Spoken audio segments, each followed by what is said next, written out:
People like you don't become doctors." Those words cut through the late-night buzz of a Manhattan fast food restaurant where dreams simmer alongside French fries and hope comes with a side of determination. What happens when someone sees potential in you before you even get a chance to prove it to the world? Behind the counter stands Marcus Thompson, a young man from the Bronx who spends his breaks poring over borrowed medical textbooks, highlighting passages under the fluorescent lights while most of his peers are sleeping. His only connection to the medical world? A kind-hearted head nurse who sees past his fast food uniform to the future doctor hiding beneath. In the heart of Manhattan, where skyscrapers cast long shadows over the dreams of the less fortunate, stood a bustling fast food restaurant. It was here, amidst the sizzle of grills and the constant chatter of customers, that Marcus Thompson's story began. At 23, Marcus was more than just another fast food worker. He was a beacon of hope in a world that seemed determined to extinguish it. The year was 2024, and the gap between the haves and have-nots in New York City had never been wider. Marcus, a young man from the Bronx, represented the struggles of countless individuals trying to climb the socioeconomic ladder. His parents, hard-working immigrants, had passed away in a tragic accident 2 years prior, leaving Marcus to fend for himself and cling to a dream that seemed more impossible with each passing day. That dream? To become a neurosurgeon.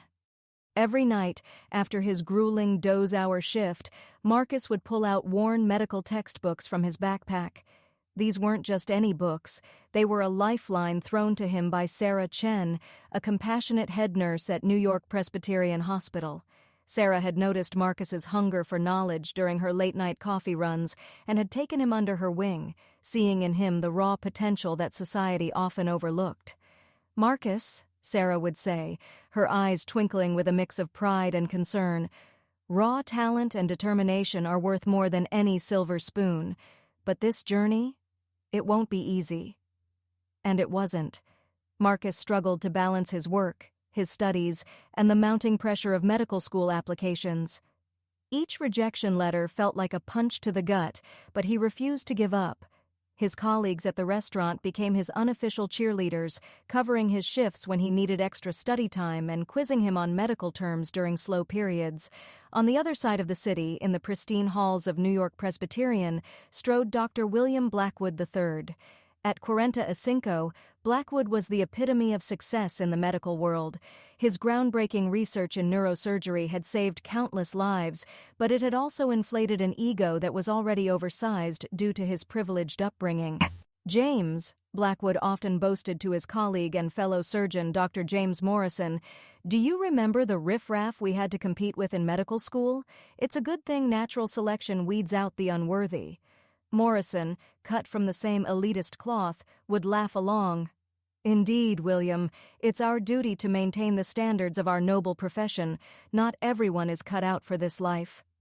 Little did they know that their world was about to collide with Marcus's in a way that would challenge everything they believed about merit, worth, and the true meaning of being a healer. It happened on a crisp autumn evening. The restaurant was unusually quiet when the door swung open, and in walked Dr. Blackwood, accompanied by Dr. Morrison. Their presence immediately filled the space, drawing all eyes to their impeccably tailored suits and air of superiority. Marcus, who had been stealing a moment to study between orders, quickly shoved his book under the counter. He'd heard stories about Blackwood from Sarah, brilliant but cruel, a man who took pleasure in belittling those he deemed beneath him. "Grande Americano? Extra hot," Blackwood barked, not bothering to look up from his phone. "And make it quick. Some of us have important lives to get back to." "Right away, sir," Marcus responded, his voice steady despite the nervous energy coursing through him. As he prepared the coffee, he couldn't help but overhear the doctor's conversation. "Did you see that ridiculous application today?" Morrison chuckled. "Some community college graduate thinking he could join our neurosurgery program. The audacity!" Blackwood's laugh was sharp and dismissive. "They never learn, do they? It takes more than memorizing a few terms to become one of us. It's in the blood, James. You either have it or you don't." Marcus felt his cheeks burn as he placed the coffee on the counter. In that moment, a surge of courage, or perhaps foolishness, overtook him. "Excuse me, Dr. Blackwood," he said, his voice slightly shaky. "I couldn't help but overhear. I'm actually studying to apply to medical school myself. I was wondering if you had any advice for aspiring doctors." The silence that followed was deafening. Blackwood turned slowly, his steel-gray eyes scanning Marcus from head to toe. Then he burst into laughter so loud it made other customers jump. "You? A doctor?" Blackwood's voice dripped with disdain. "My boy, do you have any idea what it takes to even get into medical school? The pedigree, the connections, the years of grooming?" Morrison joined in, his voice equally mocking. "William, perhaps he thinks watching medical dramas qualifies as education these days." Marcus stood his ground, though his hands trembled slightly. "I've been studying independently, sir. I'm preparing for the MCAT, and I've been learning from—" "Learning," Blackwood interrupted, his voice now tinged with anger. "You think a few stolen moments with a book while flipping burgers qualifies as learning?" He turned to address the other customers, as if sharing an inside joke. "This, ladies and gentlemen, is what's wrong with society today. Everyone thinks they can be anything, without understanding the natural order of things." The humiliation burned through Marcus like acid. He wanted to disappear, to sink into the floor, but he forced himself to stand tall. "Some positions in society," Blackwood continued, his voice now dangerously low, "require more than just ambition. They require breeding, sophistication, generations of excellence. People need to know their place, and your place, young man, is right here, serving coffee to your betters." Morrison nodded in agreement. "Consider this a favor, boy. We're saving you years of futile effort and crushing disappointment. Stick to what you know." As they turned to leave, Blackwood tossed a $50 bill on the counter. "Keep the change. Consider it a reality check. Focus on something more, appropriate for someone of your station." The door slammed behind them, leaving Marcus in a sea of pitying glances and awkward silence. He mechanically finished his shift, his dream feeling further away than ever before. That night, as he sat in his tiny apartment, surrounded by medical books that now seemed to mock him, Marcus felt the full weight of Blackwood's words.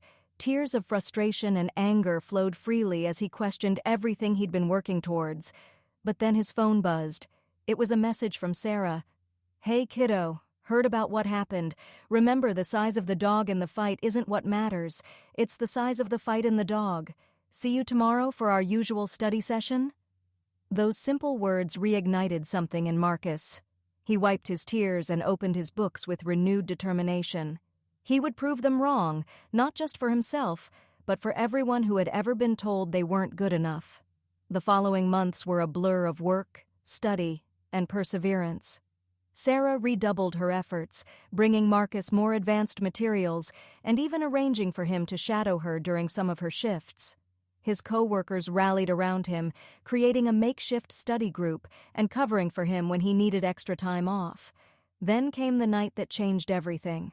It was a slow Tuesday evening when Blackwood stumbled into the restaurant alone, his normally impeccable appearance disheveled. Marcus, who had been engrossed in a neurology textbook during a lull, immediately noticed something was wrong. Blackwood's left eye was drooping, and his speech was slurred as he tried to order.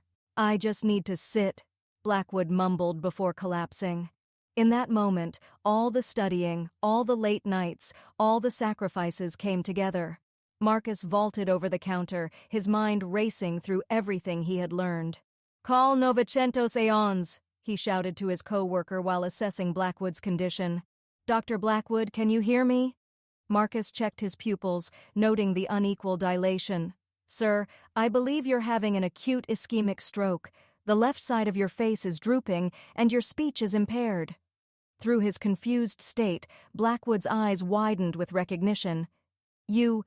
fast food." "I need you to trust me right now," Marcus said firmly, already calculating the time window for treatment. "I'm going to help you, but I need you to focus. Can you squeeze my hands?" When the paramedics arrived, Marcus gave them a precise rundown of symptoms, onset time, and his initial assessment.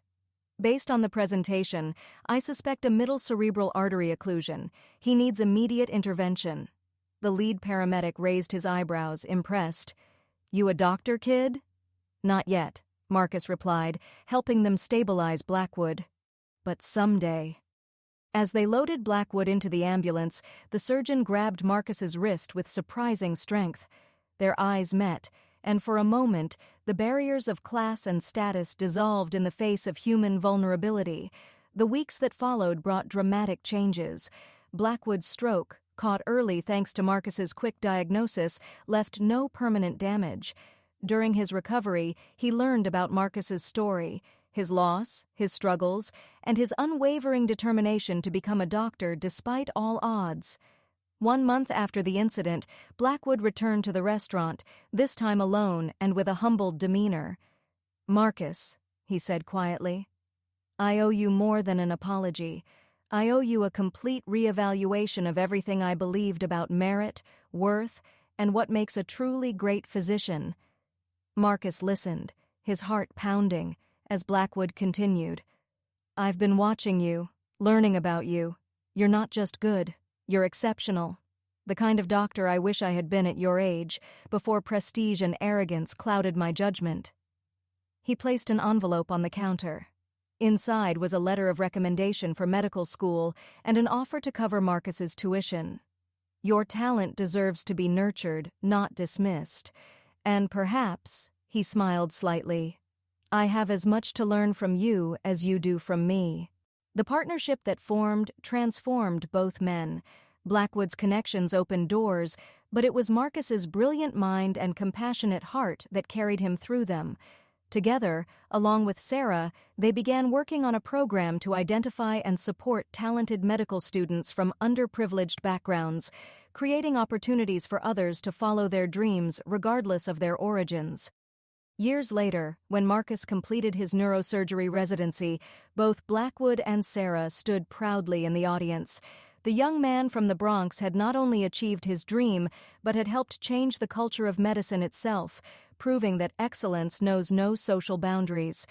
As Marcus prepared for his first solo surgery, he found a note in his locker. "Thank you for teaching me the most important lesson in medicine, that true healing begins with humility, and the greatest physicians are measured not by their pedigree, but by their humanity. You've made me not just a better doctor, but a better person." Dr. Blackwood. Marcus kept his old fast food name tag in his office, not as a reminder of humiliation, but as a symbol of perseverance. It served as a message to every young dreamer who entered his office. Your current position doesn't define your future potential. The story of the fast food worker and the arrogant surgeon became a legend at New York Presbyterian, a powerful reminder that sometimes the most important medical breakthrough isn't a new surgical technique or a groundbreaking research paper. It's the recognition that greatness can come from anywhere, and that compassion is the most powerful force in healing, both bodies and souls. Wow, what a journey, right? Marcus's story really makes us think, how much do our prejudices limit the potential of those around us? Have you ever judged someone based on their job or where they came from? If this story touched your heart, don't forget to hit that subscribe button and turn on notifications for more inspiring content like this. Smash that like button if you believe everyone deserves a shot at their dreams. Want to explore more stories of overcoming odds and personal transformation? Check out our playlist right here. You'll find even more examples of how persistence and compassion can change destinies. Until next time, remember, your worth isn't defined by where you are, but by where you dream of going.